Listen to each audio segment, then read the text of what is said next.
बस एक मतला एक शेर बस, उसके बाद हजरत की तकरीर। हमारे आकिल भाई और हमारे भाई साहब की फरमाइश, बहुत मशहूर कलाम है मेरा।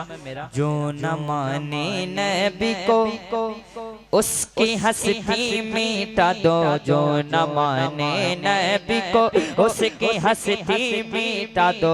बोलो अहमद रजा जिंदाबाद,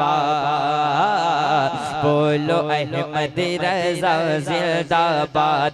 नजदियत को मिटा दो, शान मोमिन दिखा दो।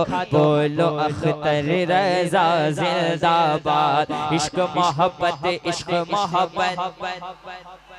जो न माने नबी को उसके हस्ती मिटा दो। बोलो अहमद रजा जिंदाबाद।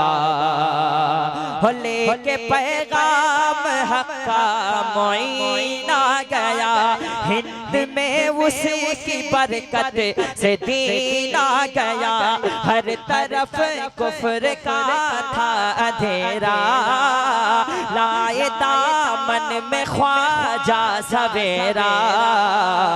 अरे जोगी बोला मुझे भी, जोगी बोला मुझे भी अब मुसलमान बना दो। जोगी बोला मुझे भी अब मुसलमान बना दो।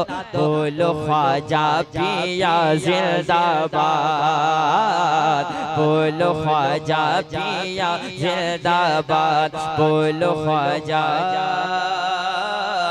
पिया जिंदाबाद। मैं मुबारकबादी पेश करता हूँ। ये कुरमा है ना, क्या यहाँ के लोगों का कि इतने देर तक नाज शरीफ लगातार सुनना, ये कलेजा होना चाहिए।